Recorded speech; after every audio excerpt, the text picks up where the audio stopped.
If you could cut the marketing budget for your roofing company by 25% this year and still get the same or better results, would you do it? Of course you would. What I'm going to show you in this video is exactly how you should allocate your marketing budget in 2025 for your roofing company.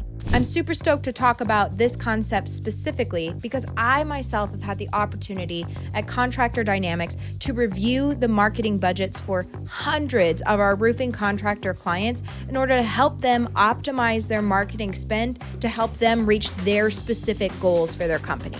And you know what I found of almost every roofing company who is actively investing in their marketing? They have boatloads of waste when it comes to their marketing spend. And they specifically came to us because they weren't really sure what they should be cutting or investing in otherwise. Hello, my name is Sydney Vasquez, and I am the marketing director here at Contractor Dynamics. I've had the opportunity to work with hundreds of roofing contractors, and I'm excited to bring this specific information to you today. So in today's video, we are going to specifically cover the percentage of revenue that you should be allocating towards your marketing, how much you should be investing in brand awareness versus lead generation channels, and exactly what that means, free advertising channels that you may not be tapping into, but you definitely should be, and the steps for evaluating what you spent on your marketing last year to determine how you should allocate your marketing dollars this year. And we listen to the comments that you guys leave on our videos. So with that said, many of you have told me that I need to cut to the chase and get to the information quicker. So I'm going to dive right into it for you.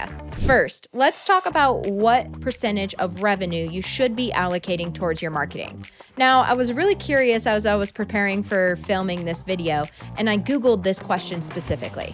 And Google will tell you that if you want to increase your revenue by 50%, you should plan on allocating 15 to 30% of your target revenue to marketing. When I initially saw that information, I was like, whoa, that is a giant allocation of marketing spend. Who is actually recommending this information? So I dug a little bit deeper to see where Google actually pulled that information from.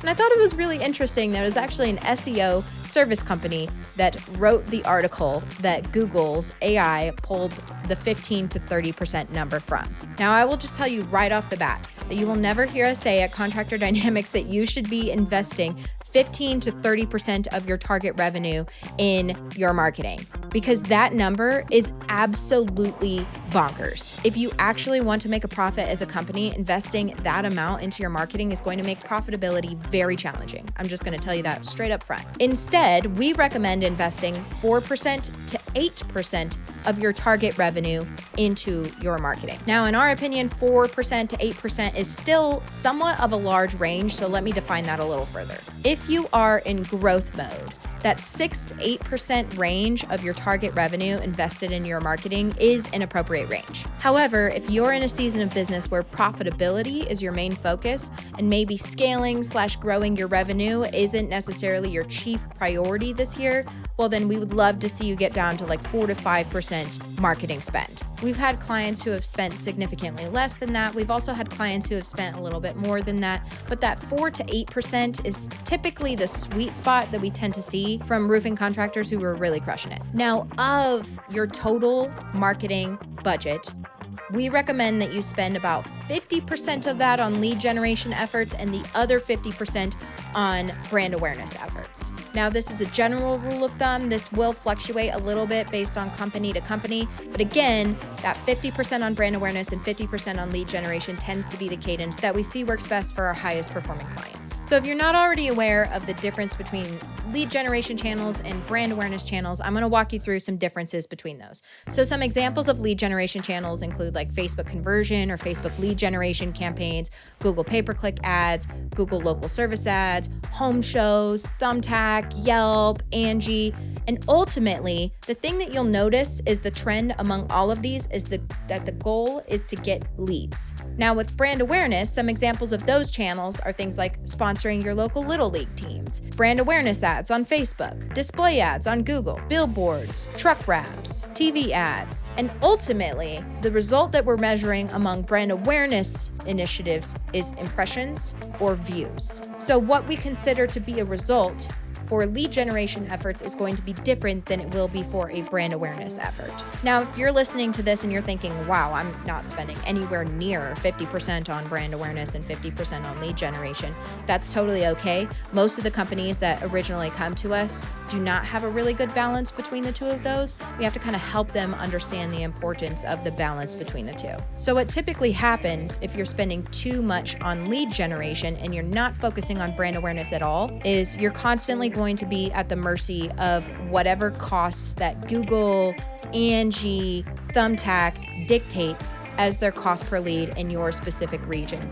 And as things get more competitive, it's going to continue to cost you more. Ultimately, it's not a reliable business model to put all of your eggs in the lead generation basket because it doesn't allow you to build the brand over time and drive your cost per lead down as you are building that brand and investing in those brand awareness efforts. Now let's talk about the flip side of that. We've also talked with roofing companies who are spending way too much on brand awareness efforts specifically. And most of the time this is because they don't understand that brand awareness takes time to build. If you're investing solely into brand awareness efforts and you're a newer company, you are exposing yourself to a lot of risk. This is because A, you're not outright asking those people to contact you, so you're not probably getting a ton of leads from those brand awareness efforts. And B, you're probably overspending on those brand awareness efforts. We've seen people fall into both of those categories, spending too much on lead generation and too much on brand awareness. So you'll want to make sure that you have a balance between those two initiatives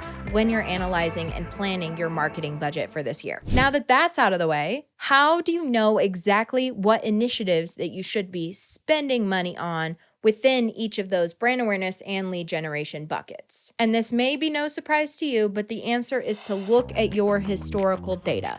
Now, if you just heard me say that and you are thinking, wow, I don't really have good tracking in place in order to tell me how those channels have been performing, then you must fix that first. If we do not have accurate tracking in place, then we're not going to be able to use that data to determine how we make shifts in our marketing moving forward. If you have questions about how to set up your tracking effectively, feel free to reach out to our team. I'll make sure I leave a link in the description so that we can get that totally honed in and fixed with you. Now, if you do have your data and you can reference that, you'll want to do that at this point.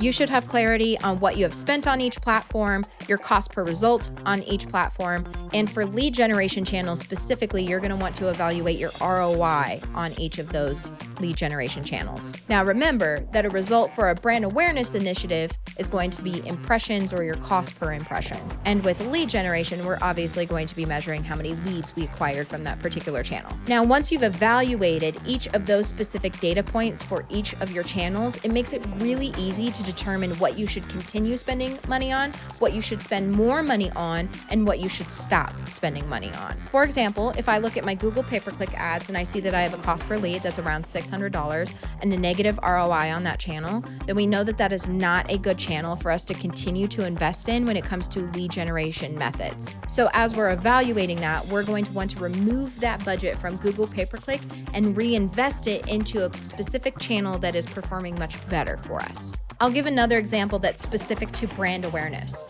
So if we notice that our cost per impression for a billboard is significantly higher than what we're spending on brand awareness ads on Facebook, then we know that we're overpaying for the views or impressions that we're getting on that billboard, and our funds may be better invested in those brand awareness Facebook ads just so that we can get the most bang for our buck when it comes to the investment we're making in brand awareness channels. Awesome. So at this point, you can go pull your marketing reports from last year. You can figure out what has been performing well, what you're going to invest more in, and what you're going to invest less in based on the specific KPIs and examples that we just walked through. Now, the last thing I want to mention here that you absolutely could be overlooking, and I want you to take advantage of this, is the fact that you should be posting on social media. It is absolutely wild to me that people have access to a free advertising channel and are not using it. Just to give you a quick example, we work with Braga Brothers Contracting. They left us a 5-star review on Google, and in that 5-star review, they said that they are getting 70,000 plus views per month just from their organic social media channels. So there is absolutely no reason for us to not tap into that as a mechanism for marketing. Now, I understand that organic social media takes time, But all of the other platforms that we talked about today require both time and money. So there's absolutely no reason for us to not be showing up on organic social media channels. Please, please, please build that into your 2025 marketing strategy this year. Alrighty, with that, I know we talked through many different things today. We got into the nitty-gritty with KPIs, specific percentages that you should be spending of your target revenue on marketing, and we talked about how to evaluate your marketing spend to invest wisely into marketing in 2025. I understand that all of these are very hefty tasks. So if you want some feedback, you want some input, you want a second set of eyes on your specific marketing budget or your marketing plan, we are offering free marketing audits at Contractor Dynamics. So I'll be sure to leave a link in the description so you can take advantage of that and get some input and feedback from our team. And on that call, we'll be able to determine if you're interested in any of our marketing training programs and if that's a good fit for you based on your specific journey right now.